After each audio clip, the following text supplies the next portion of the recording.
Hello and a very good afternoon and a very warm welcome to the latest in our Euronews virtual debate series. My name is Damon Embling. I'm going to be with you for the next hour or so. I'm a journalist with Euronews, but today I'm going to be moderating this event. What are we talking about today? Well, it's the question on many people's lips right now, right around the world. We're asking the question, when will we travel again? After a year of lockdowns, many people are fed up of being stuck at home. Apparently, there's a huge pent-up demand out there for travel. But when will we get on the move again?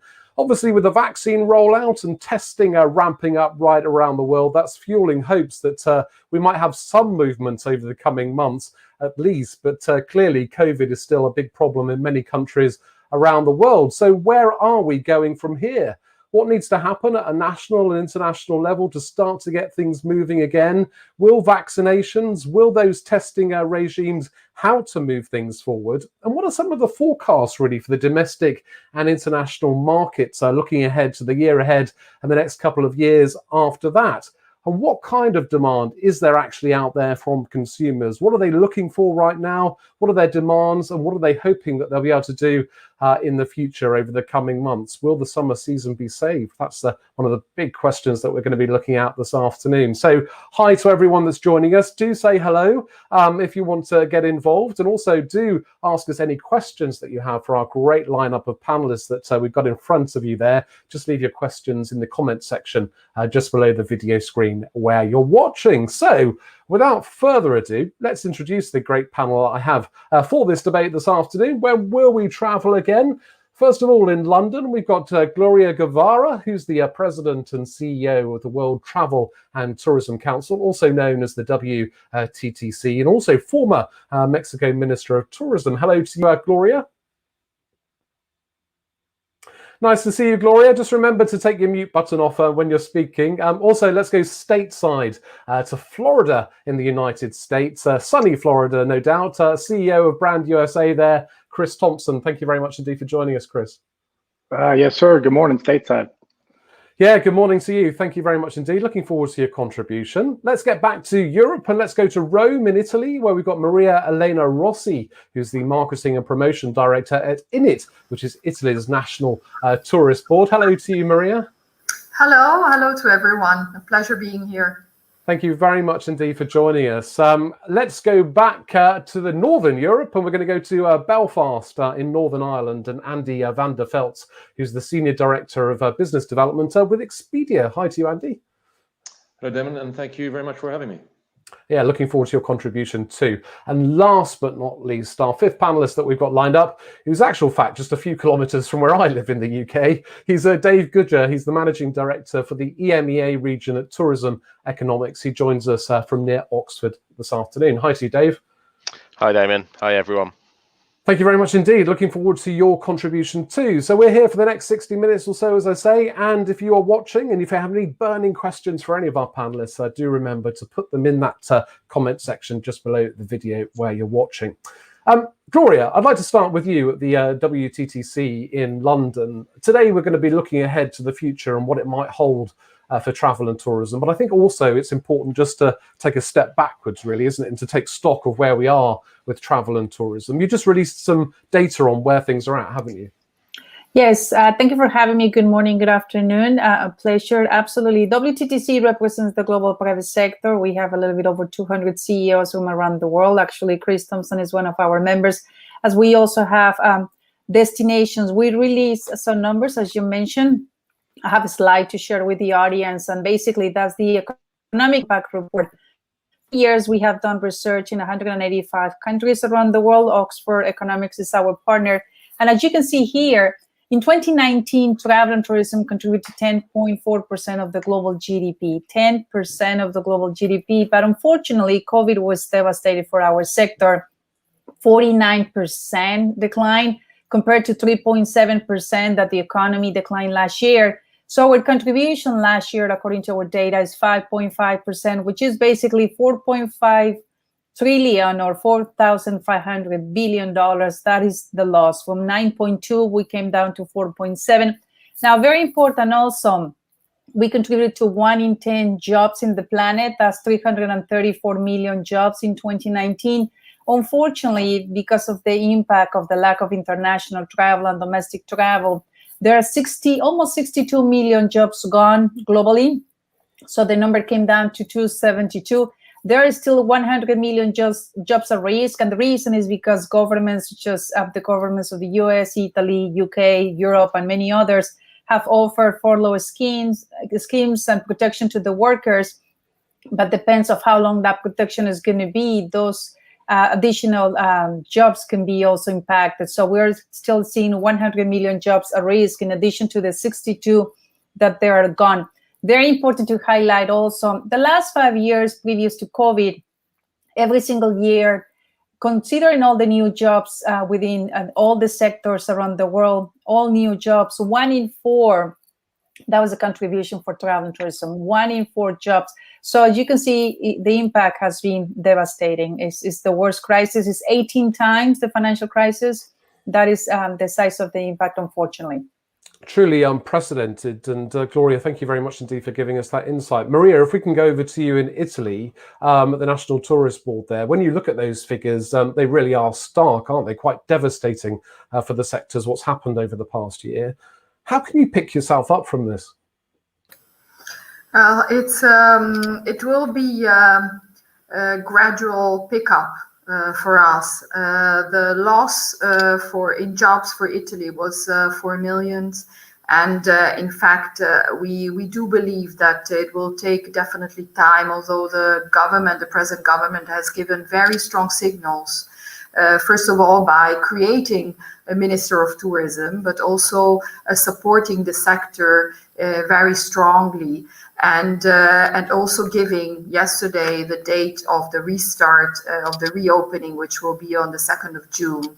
So that's of course the best case scenario we are looking at. And as we experienced this event as first country last year in March in Europe, and but also have shown the capacity of recovering in the summer and reopening the borders on the 3rd of June last year, we actually had a rehearsal this year of a situation which will probably continue this year.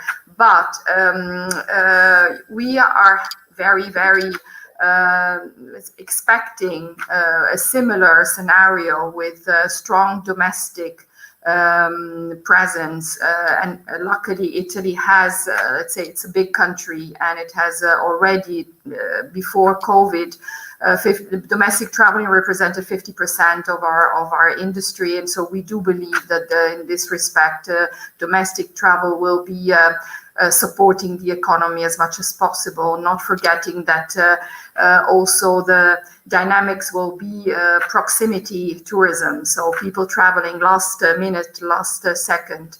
So we are actually expecting, in the best case scenario, a good summer season, and then also an extension of the season, which might be also longer than last year.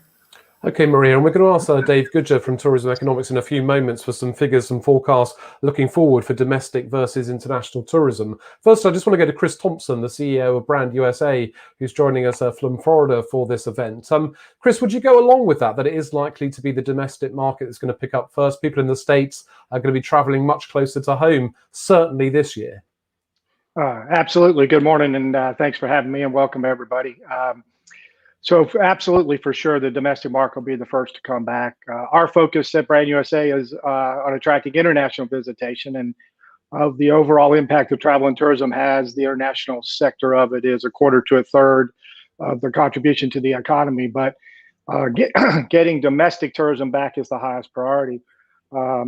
And then certainly our progress with the rollout of vaccines has been, I guess, way better than any of us could have anticipated here in the U.S. Just this week, President Biden announced that every adult in the United States that would want to get vaccinated should have access to a vaccine by April 19th. He said in one of his earlier addresses that if we stay vigilant to getting on top of the vaccine, doing everything that we all need to do personally and otherwise what needs to be done as far as the vaccines being deployed, that we would hope that we would have a return to domestic tourism around our Independence Day celebration on 1st of July, which would mean that we would have a good summer.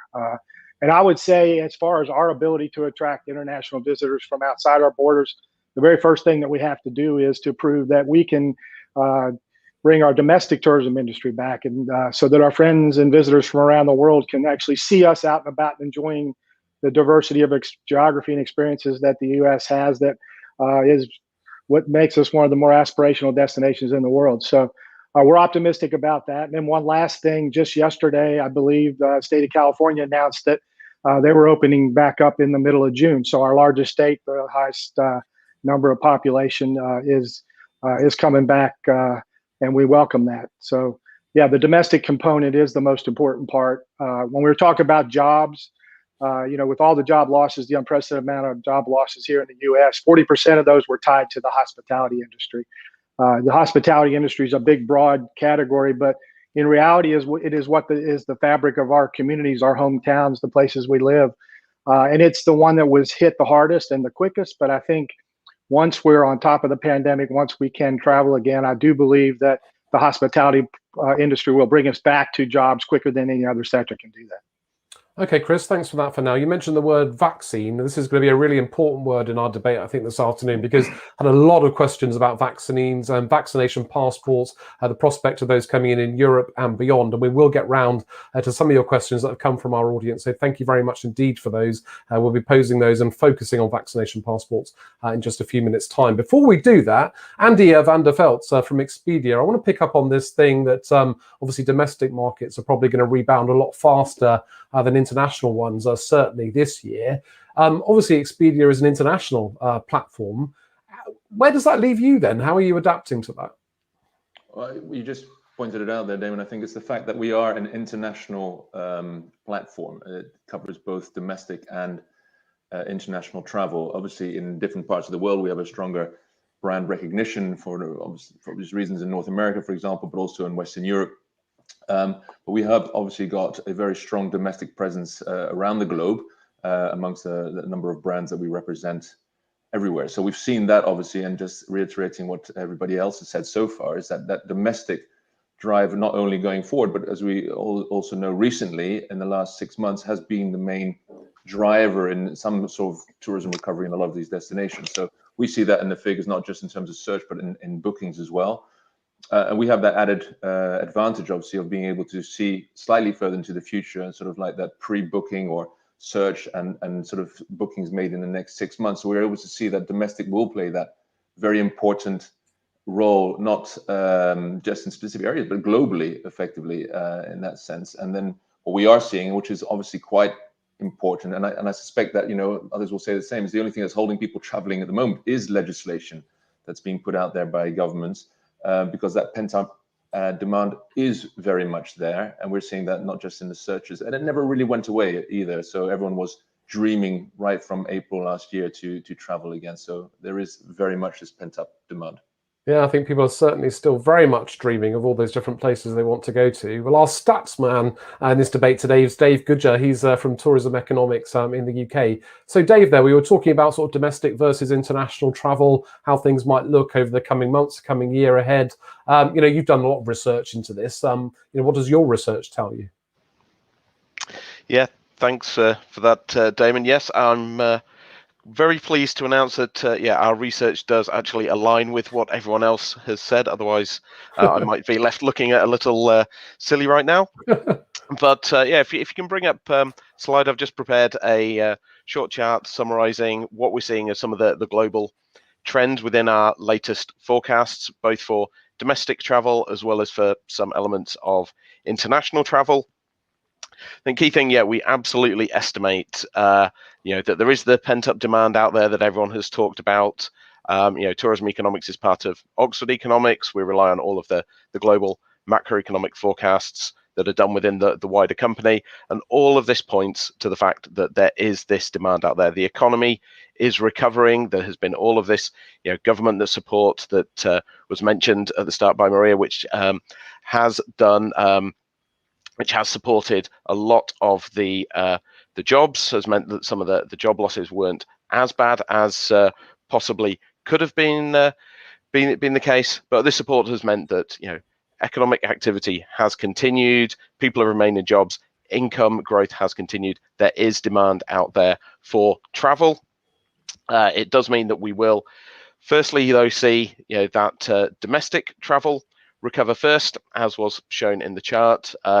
You could hopefully see in there that the for this year we expect domestic travel to be close to 2019 levels, almost back to that definition of normal, but there will be longer run impacts. Domestic travel then going to regain its growth path beyond that. For international travel, unfortunately, it's a longer time frame. 2024 clear recovery for short haul, intra-regional travel, long haul, just getting back by 2024. That longer road to come as people are favouring domestic short haul destinations because of the restrictions, but also because of some of the economic scarring, the income effects, as well as some changes in preferences to safer destinations. But we do see that this recovery is inevitable, and even for business travel, leisure coming first, but business travel also is expected to come back to 2019 levels. Once again, although there will be this longer run impact. We're not quite back to what we were forecasting prior to the pandemic, but we're certainly going to regain 2019 levels. I just like to pick up on some of the other points. It was mentioned, that some of the largest losses in jobs have been in tourism sector. That is the reality. There has been a huge impact from this this pandemic. Potentially not as bad as would have been the case if there wasn't the government support, but there has been this huge impact, and we do need to get this recovery in all travel, and notably in international travel, to get this full recovery and get all of those jobs back and get that full full economic recovery. As you can see, international travel does account for around 30% of nights on this graphic. It accounts for an even higher proportion of spending because international travelers spend more, and obviously that varies a lot by different destinations. Okay, Dave, thank you very much indeed for those very useful insights. And we did a poll of our own, not as detailed as yours, but we asked a question online over the past few days on Euronews.com and our other platforms. And the question was, if restrictions allow, would you go on holiday abroad this summer? And 82.8%, so almost 83% of all the respondents to that question said yes, they would. So clearly there very much is a pent-up demand for people to want to get away and as quickly as possible. If you're just joining us, welcome. This is a Euronews virtual debate today. Obviously, we're asking the question, when will we travel again? That big question on many people's lips. Gloria, if we can go back to you at the WTTC, you were talking earlier about how unprecedented this has been for the sectors and how damaging it's been. Looking forward, what does it really now need to take to get things moving again? Because it's not one of those problems that we face in the world where we can solve it and move on. COVID hasn't gone away, has it? It hasn't, exactly. We need to learn to coexist with this virus. And what's the game changer here is certainty. If we can have clear rules, a clear mobility protocol, so that would allow to resume international travel, that is going to make a big difference. In the case of the EU, as you have covered quite well in the past, the Green Digital Certificate is exactly what we need in order to have clear rules for people to move, either that have been vaccinated, tested, negative COVID tested, or the antibodies. The US, for instance, is ahead of the game in case of the antigen rapid testing before arrival. They do that actually on departure. So when you arrive to the US, you have to present that. But we need to have a clear mobility protocol so people know exactly what's needed and they don't feel that they're going to be impacted in another country or the rules are going to change in the middle of their trip. And that's creating the uncertainty. Once we have that protocol and that mobility, we're going to be able to have a strong summer and recover before the end of next year the 62 million jobs that have been lost. Gloria, you're mentioning the vaccinations and vaccination passports there. Obviously, this is a big thing for the industry and it's causing a lot of debate in the public domain. As I was saying to earlier, we've had a lot of questions from our audience about this. Some people are asking, at what point in the vaccination process will it allow free movement? Does there need to be 50% of the population, 60%? What will it take? Also, will young people be excluded from travel if you have to have a vaccination? And maybe those younger age groups, they're not getting the vaccines as quickly, obviously, as the older, more vulnerable age groups. So vaccination passports could be quite discriminatory in some way, couldn't they? Absolutely. Actually, we don't like to call it passports. We call it certificates for many reasons, right? But you're absolutely right. We believe that vaccination should not be a requirement to travel for many reasons. The first one is supply is limited. Second, the children, the youth are not included yet in the vaccination rollout, pregnant women. We don't have unlimited supply of vaccines, and we need to learn to coexist with this virus. However, if you have been fortunate to be vaccinated and you can show your certificate of the vaccination, you don't need to be tested. And for the people that have not been vaccinated, we have other solutions, such as a negative COVID test or the antibodies, because you had, unfortunately, COVID in the last 6 months. So it's the combination of these three solutions that will be presented in a digital format. And on top of that, the protocols that we all know, wearing the mask, the distance, and all of that, that would allow us to resume international travel and some sort of normality in the summer and having a strong comeback. Not only the vaccination, that should not be a requirement to travel, but we should take advantage of the great job for many countries on the vaccination rollout and complement that with testing for the ones that have not been vaccinated.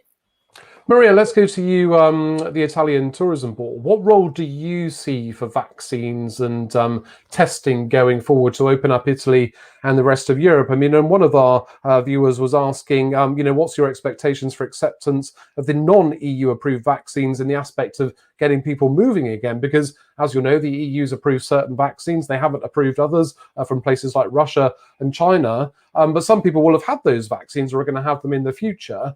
So this whole system might just become a bit patchy, mightn't it? Well, the uncertainty is exactly what Gloria just mentioned, is the biggest problem for the recovery of travel confidence, and not having set so far rules. But we see that governments and institutions have been developing very fast, and the feel of the difficulties of the travel industry for each country is speeding up all the processes now. And also it developed a new way of cooperation, which we haven't seen so far, between the private and the public sector. And I think that this is a very good issue, which will be one of the legacies of this extraordinary event which has hit us. So I think we in Italy, there is a discussion at the moment of testing in order to be able to move within Italy before the opening of the borders. And again, this will be a way to regain and to restart the industry within the domestic for the domestic travelers, and then expecting, of course, the long haul travel to start later. There will be time for the recognition, as you mentioned earlier, of vaccines from other continents. So I do believe that the situation will really improve because of the importance of the sector, which has been really confirmed by this event. And this is something that we really do feel. Italy, in Italy, it represented before COVID 13% of our economy. Well, this is something that now nobody can deny, and that gives a lot of pressure to institutions and, as I said, cooperation between private and public sector.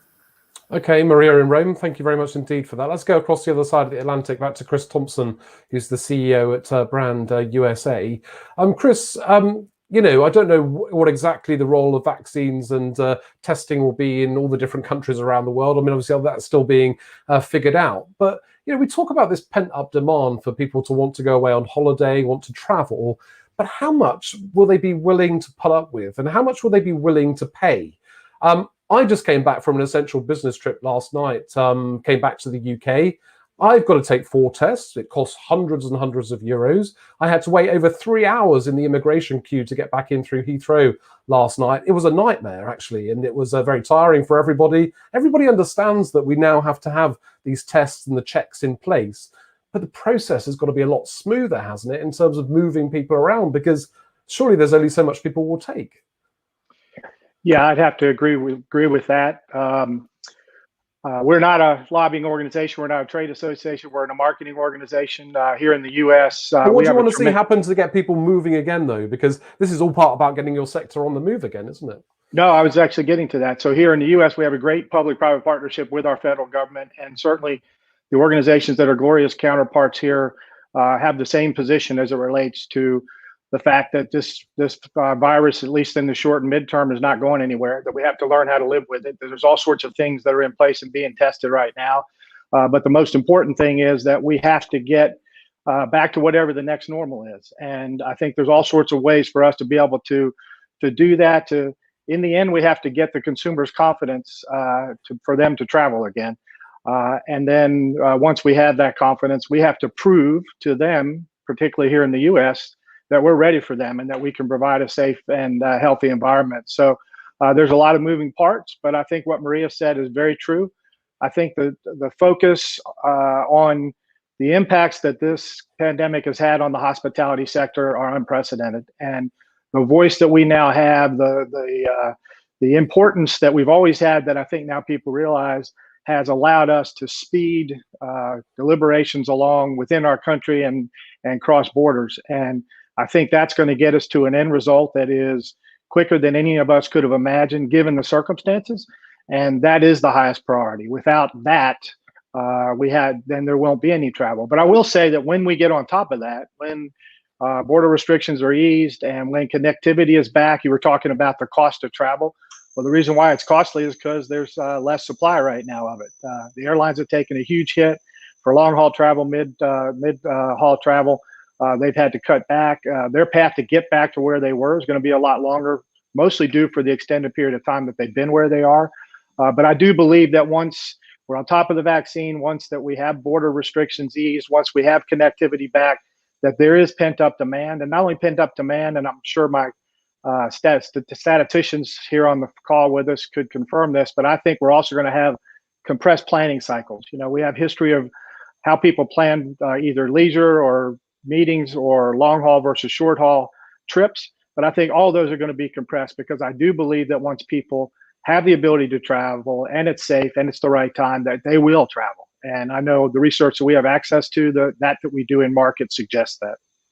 Okay, Chris, stateside, thank you very much indeed for now. If you're just joining us, this is our latest Euronews virtual debate, asking the big question, when will we travel again? Thank you very much indeed for joining us. Hi to everyone, wherever you are in the world today. Nice to have your company. And if you do have any questions for any of our panelists, just do please leave them in the comment section just below the video where you're watching. We'll be asking those as we go along this afternoon.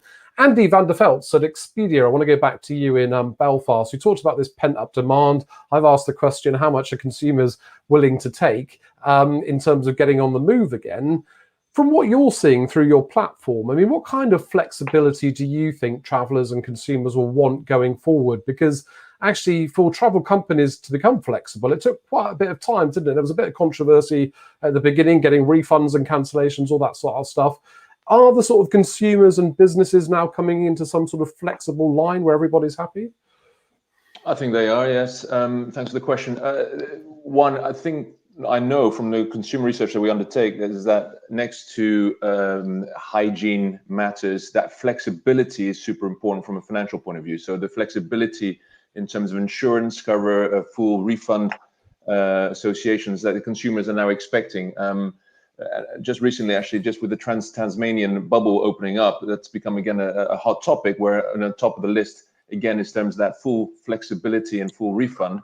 And again, to that point, you know, once things open up, what Chris was mentioning there is that, you know, we see immediately that response come back, and, you know, jumps of 400, 500% week on week in terms of demand for both ways, New Zealand to Australia, Australia to New Zealand.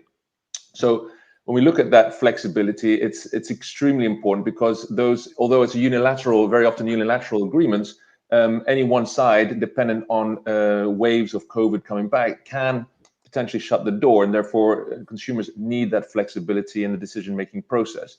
But you made a point then, how much are willing to take? That demand is there, they are booking, and travel, I think Chris mentioned it as well, it's like travel hasn't really gone away. It's declined in at a huge levels across the globe, but travel hasn't disappeared. And we see that ourselves, for example, on the domestic side in the US, where, that's a very strong product right now. So flexibility is key, both from a financial perspective and insurance perspective, and then the messaging around hygiene and bringing back what Gloria mentioned at the beginning, this uncertainty, bringing some of that uncertainty back towards the consumers through building up that trust with the consumers as well, so that they know when they make a decision, it's the right one that they're making. Okay, Andy at Expedia, thank you very much indeed for that. Let's go back to Gloria at the WTTC. She's joining us from London this afternoon. Gloria, as the world starts to move again in some way this year and over the next couple of years, what sort of regional differences do you see in terms of things starting to get back to some sort of normality? Because all of this depends, doesn't it, on national and international policies. What do you think government should be doing? Well, one of the challenges that we had last year, there was this international coordination, right? And because they closed the borders and they defined different protocols, and unfortunately, as we know, our sector was impacted. You will see moving forward more multilateral agreements, more coordination. Hopefully, we're working, for instance, with the EU, with OECD. At WTTC, we engage with more than 180 governments around the world. And it is clear that not everyone is going to be recovering at the same time, but it's fascinating also to see the dynamics. I think that Europe is moving faster, US as well, and some other regions. So you will see travelers going to where the protocols are clear, and also moving in the direction where we have implemented the best solutions to make a seamless experience. Your experience at Heathrow, for instance, was very unfortunate, and we should be investing to make it seamless, using the technology to identify who has COVID, and also isolating only the infected people and not people just coming from specific countries. So I think there are still some lessons to be learned, but we see more using the digital solutions, and at the same time, the sustainability is another agenda that has been accelerated. But that will be implemented at different capacity in different countries. Not everyone is going to be moving in the same direction. Okay, thank you very much indeed, Gloria. Let's go back to Maria at Init in Italy. Maria, obviously Italy is part of the European Union. What do you think needs to be happening at a European Union level to get things moving again in travel and tourism? Well, there are very, very important talks for the certificate, the green digital certificate that Gloria just mentioned, and for both for all countries, this certificate is crucial. And I'm also thinking about, we've been talking about mainly leisure travel, of course, business, but think about all the events travel and the MICE, the meeting industry, which has been affected so strongly. And in Italy, we, as I said, we are watching and we are looking and planning for, let's say, the best case scenario, and to restart major events also in the fall. And for us, I think if you think about the Olympics, well, Italy will be hosting the Olympics in 2026, and next year there will be the Winter Olympics in Tokyo, in Beijing. This year in Tokyo, we know how strong the impact is also on the meeting industry and on the event industry. So I think there is also a lot of clarity there to be put in place in order for international major events to restart, and for the industry to be able to plan international events in the coming years. So in that respect, I mean, again, we've seen it's not only going on holidays. We usually in all countries speak about tourism only when the people go on holiday, but it's actually, it's much more than that. And in that respect, I really do believe that also Europe will play its role in this, in all this. Maria, we just had a question in from Sophie Arga from Instagram, our Instagram platform. They were saying, do you think the Schengen area is going to be opening up a lot sooner than other borders? I mean, this goes back to the question we were talking about domestic tourism earlier, how that's probably going to rebound first. But do you then think within the Schengen zone, the free movement area of the EU, that will be next and then it will be international? Well, probably, as I said, it will expand first domestic, and then it will get larger.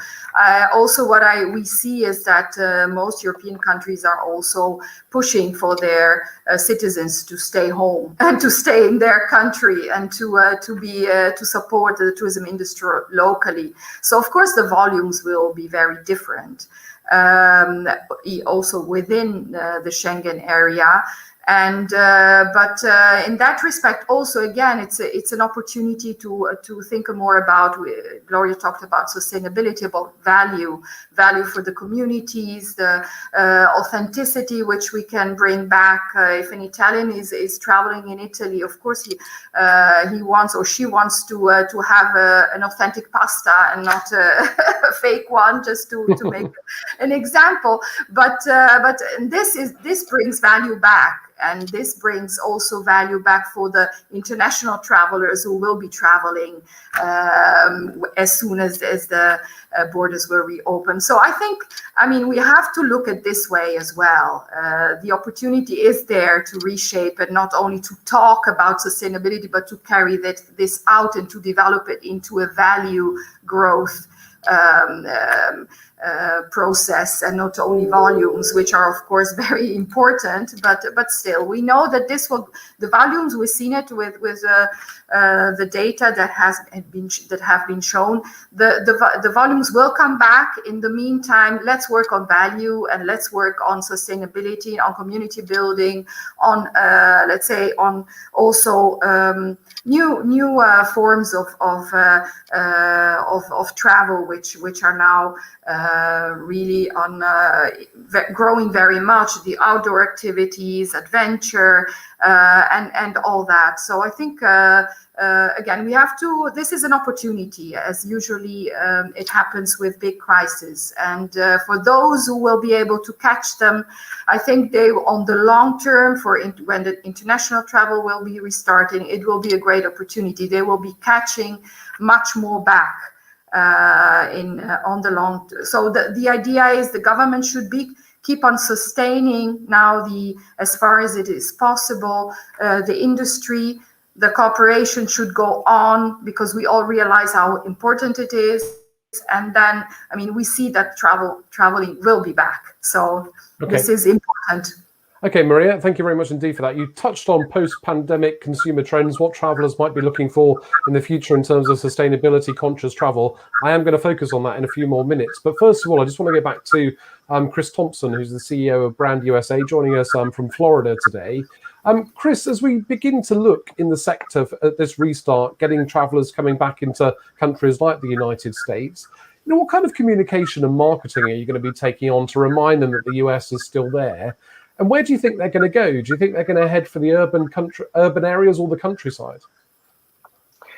So that's a great question, and obviously commanding a lot of our attention as far as strategic planning goes. Our communication strategy is relatively simple. It's in three parts. One is that we have to prove that we're ready to welcome our guests in from outside our borders. And certainly everything we've talked about up to this point is what goes into that, because in the end, we can say what we want and we can take the appropriate actions that are needed, but unless we gain the consumer's confidence that the experience they're looking to have, the mode of transportation they're going to use to get here is safe, then that's the first priority. And the second priority is to welcome them back. A lot's happened in the world, a lot's gone on as it relates to the pandemic and otherwise, and we want to remind everybody why, in our case, they love the United States of America. They love the geographic and experiential diversity that we offer, and we just want them to know that we welcome them back. And then the third thing for us is, being 3 times removed from the delivery of the product. We have our DMOs on the local level, those at the state level, and then us at the national level. Most of what we do is influence intent to travel. Keep reminding people of why they want to come here. But we do realize in order for there to be a speedy and quick recovery, we need to force that intent down the funnel as much as we can. So we're going to be way more transactional than we have been in the past. And the beauty of what the United States has to offer, both in our urban experiences and our rural experiences, is there's a diversity of opportunity that many know and have experienced. And I challenge even our Canadian visitors with the largest border that we share to the north, that many of them to think they know what there is to see and do in the United States. I challenge them to say there's probably an equal amount within our country that they don't know. And I guess the early trend was that given the pandemic, given proximity and social distancing requirements, a lot of people were looking for outdoor experiences or rural experiences. And we have those in Normandy as it relates to all throughout the 50 states, the 5 territories, and our nation's capital. So we feel pretty confident that once people can travel, once we prove to them that they can do it here in the United States safely, that we're going to have the opportunity to deliver on any experience that people have been dreaming about over this last year plus. Chris, stay with me as we look kind of to the future and what consumers might want, where travelers might want to go. We had a few questions in on YouTube. Thank you very much indeed for watching, and thanks for your questions. Casey Wright is asking, will we see previously overlooked destinations become more in demand due to this global sort of shake-up? So, I mean, I know you're talking from the United States perspective, but will there be people within the US, for example, as the domestic tourism comes back? Will they go to places that they haven't looked at before? And do you think ultimately international travelers will also go to those places off the beaten track? Yeah, most of my career, 30+ year career, was in the state of Florida promoting our great state. But over now the last 9 years, I've been promoting the state of Florida and everywhere else. I used to say in Florida, and it really applies within our country, that we take for granted what we actually have here. My colleagues around the world will say, Chris, most any experience you can have in the United States, you could have anywhere else in the world. And I say, well, that may be true, but the only place you can get the U.S. experience is here in the U.S. And so I think once domestic travel is opened, and it's opening up pretty quickly, evidenced by the announcement this week with the state of California opening up, I think people are going to be hungry to, again, go out and see those destinations that they know. But more importantly, I think this time that they've been sheltered in place, that they've been have a need for distraction, and that's where a lot of the content we produced over the last 10 years that really speaks to the depth and breadth of diversity and geography and experiences has really been able to feed that curiosity, feed that hunger, feed that dreaming. And I think many of our destinations that are lesser traveled to and maybe lesser known are going to benefit from that. The whole idea of sustainability and the whole idea of outdoor and nature. Our national parks are some of the most iconic things we have. If you look at the outdoor recreational opportunities we have, they're amazing. So, yeah, I think there's going to be, as I said before, pent-up demand, compressed planning cycles. And once people get the word go, they're going to go. They're going to get out.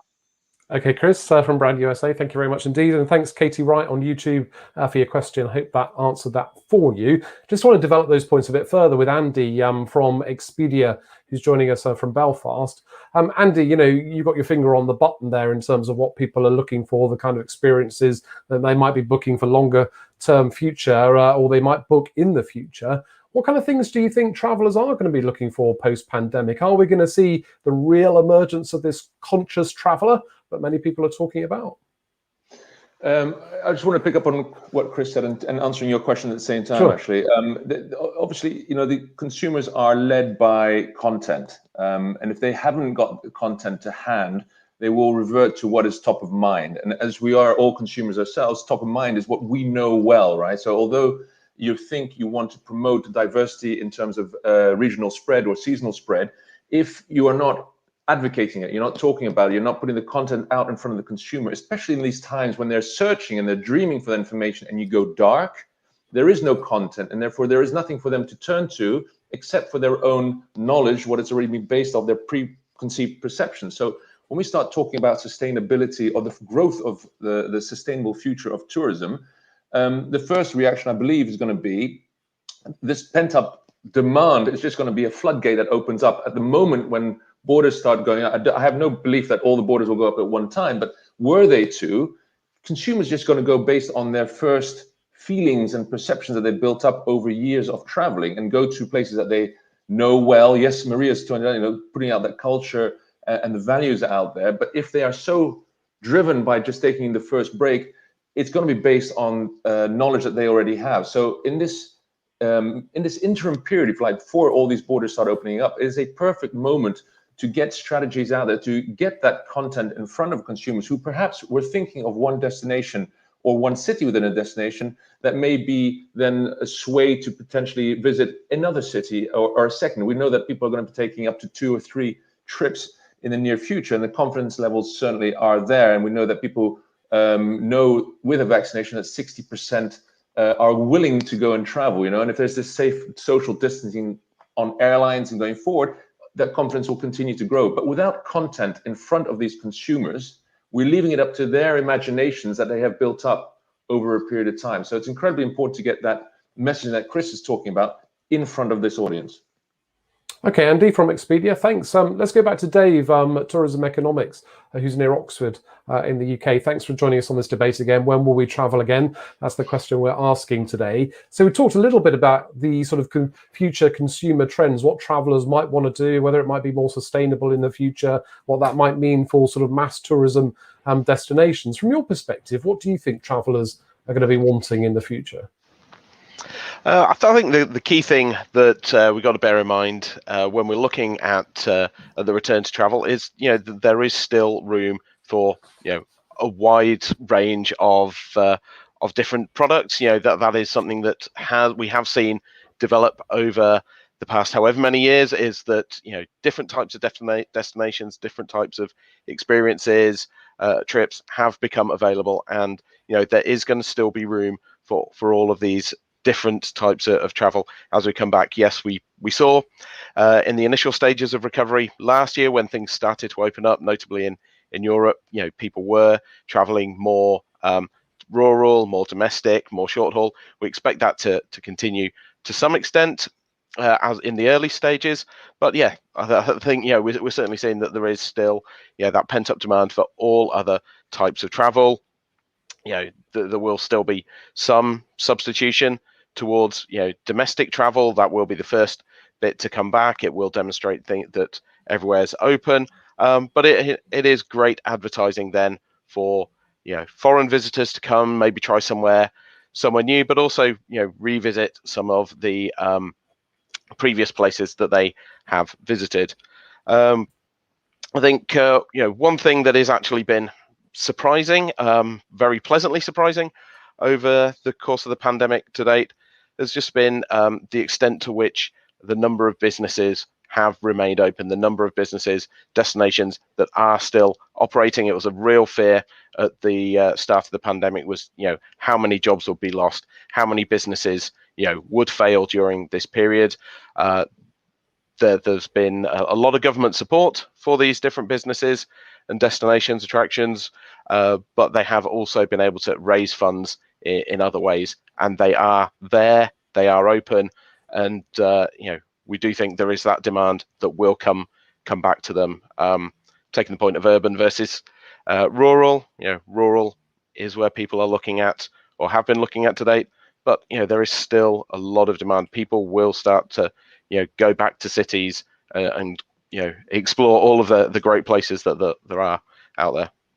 Okay, Dave Goodger from Tourism Economics in the UK. Thank you very much indeed for now. If you're just joining us, this is our latest Euronews virtual debate, and we're asking the big question, when will we travel again? We've got just over 10 minutes left, so if you do have any questions for any of the panelists, do leave them in the comments section where you're watching, and I'll try to get a couple more to our panelists as we go through.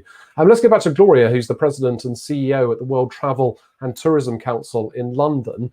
Gloria, I just want to kind of stay on this subject of what kind of traveller might emerge on the other side of the pandemic. We had another question in via YouTube from Jill Grabaldo, who was saying, will the global traveller of the near future be more conscious in how he or she will travel in respect of people and places? Sustainability, authentic experiences, these are things that have been talked about for a long time in travel and tourism. But where do you think it's going to go in the future, and how do you think the sectors are going to adapt to that? That is a great question. And one of the things that we're seeing in the research that we're doing and in the trends as well is that people now are traveling and they are looking at our sector more with purpose.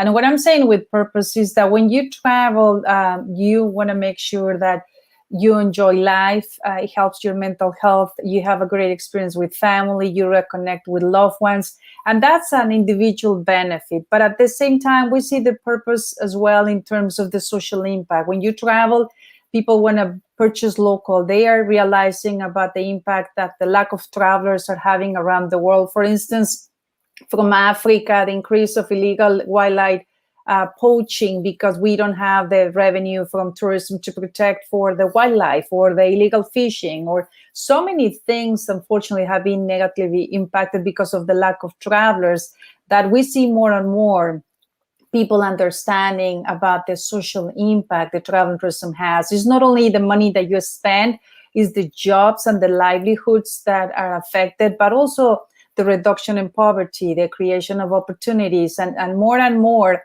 you will see that trend that people want to travel, spend local, make an impact, and make sure that they look at their footprint and the carbon emission, but at the same time, they protect the natural resources and they make a difference, right?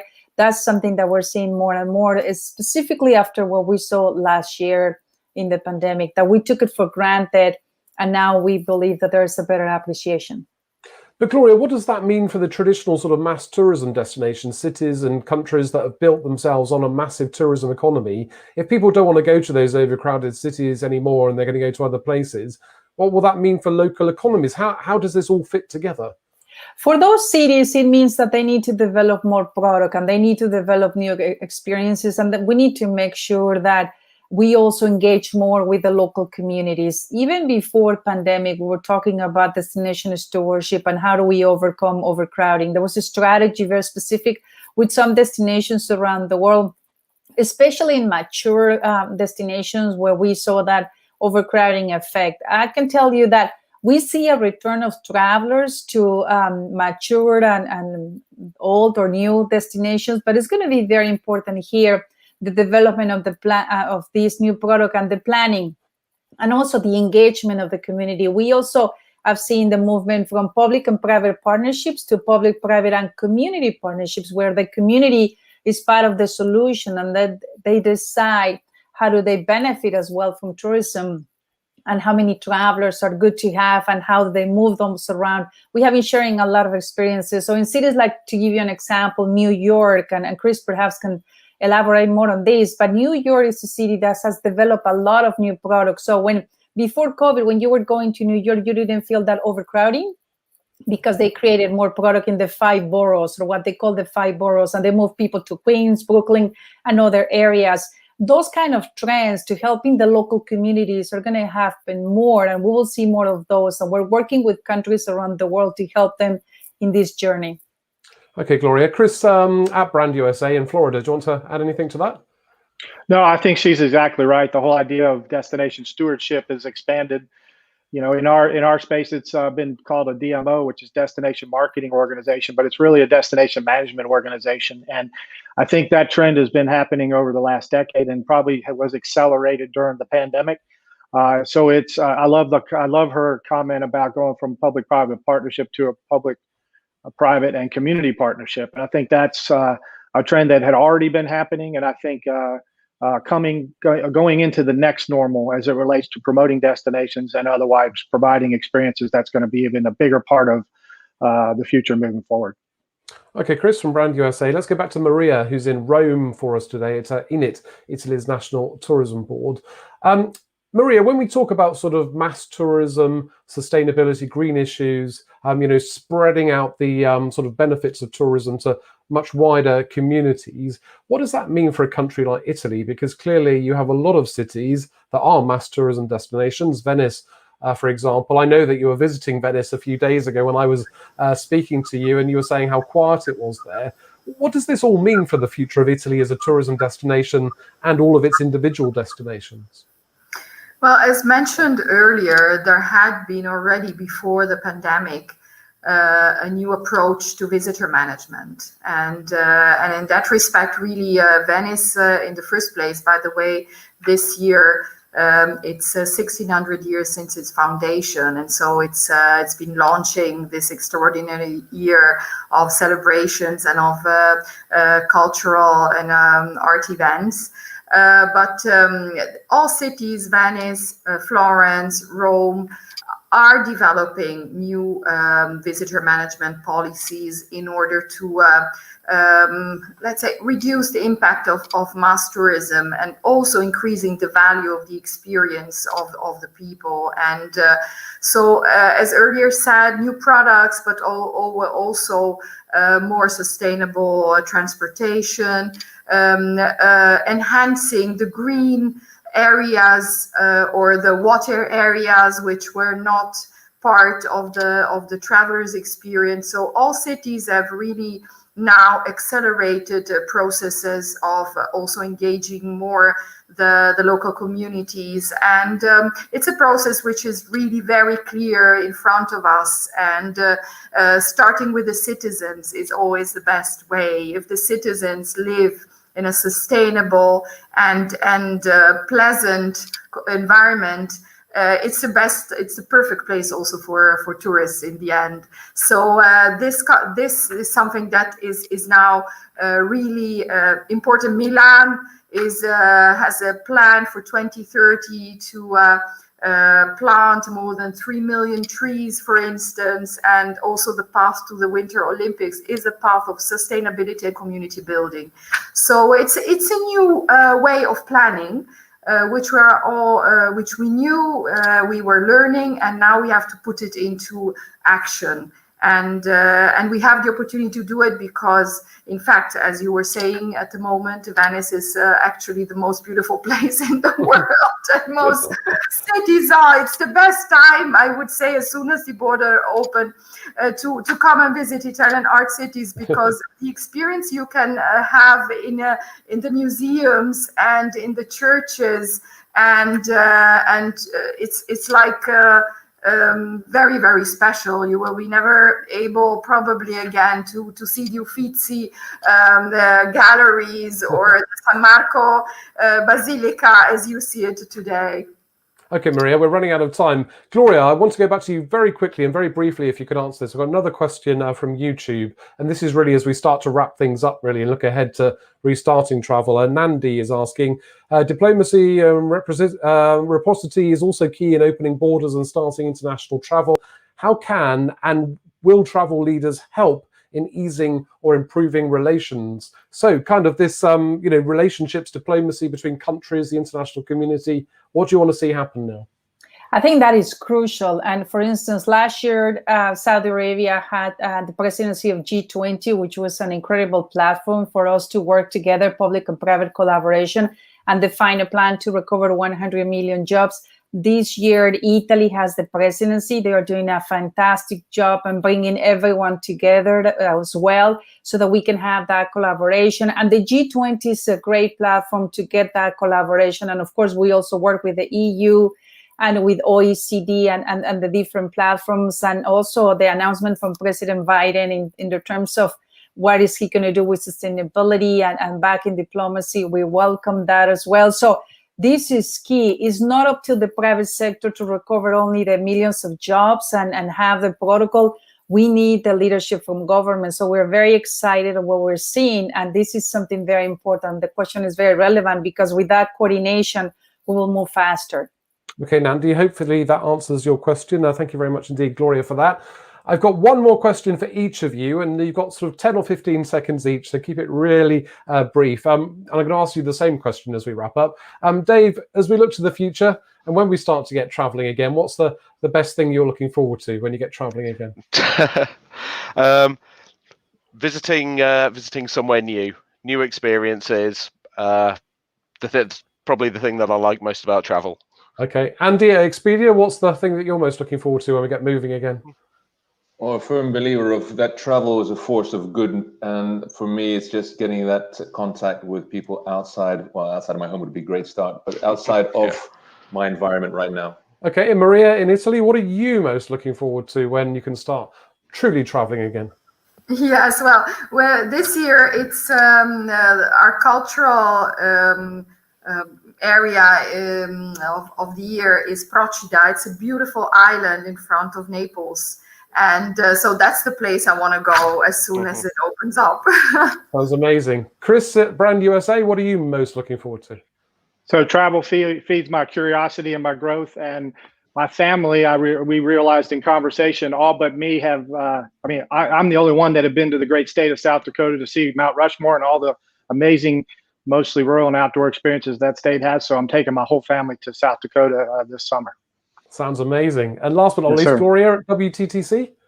For me, it's an authentic experience. I'm really tired of this virtual experience. I want to go back to have a great meal. I want to go to Italy. My kids want to go back to Miami, Florida, of course, Orlando, and the States. We want to go to Mexico. I'll be in Cancun at the end of April for our global summit. That is going to be a great experience. You are all invited, of course. So we have a long list of places that we want to go and see, hopefully this year. Great, Gloria, and that just about wraps it up for us today. Gloria Guevara was the president and CEO at the WTTC. Thank you very much indeed for joining us from London. Thank you. Nice to have your contribution. Chris Thompson, CEO of Brand USA. Thanks for joining us. Thank you for the opportunity. Nice to see you there. Maria Elena Rossi, Marketing and Promotion Director at Init in Italy. Thank you very much indeed to you. Grazie mille. Ciao. Andy van der Veldt, Senior Director of Business Development at Expedia, joined us from Belfast. Thanks to you, Andy. Thank you very much for having us. And also thank you very much indeed to Dave Goodger, Managing Director for EMEA region at Tourism Economics, who's also in the UK where I am. So thanks again to you, Dave. Thank you. Thanks very much indeed, everyone. Well, that does really wrap it up for this special Euronews virtual debate. We've been asking the question, haven't we? When will we travel again? Well, I don't think we fully answered that question because it depends on so many different things happening over the coming months and the year ahead. But certainly it looks like we'll have a bit more freedom of movement, certainly domestically over the coming months. And then hopefully we can get on the move a bit further afield, maybe internationally, but we're going to have to wait a bit longer for that. Thanks to everyone for joining us. Thanks for all your questions. Thanks very much indeed for getting involved. Stay safe, keep well, and we'll see you again soon with our next Euronews debate. Bye for now.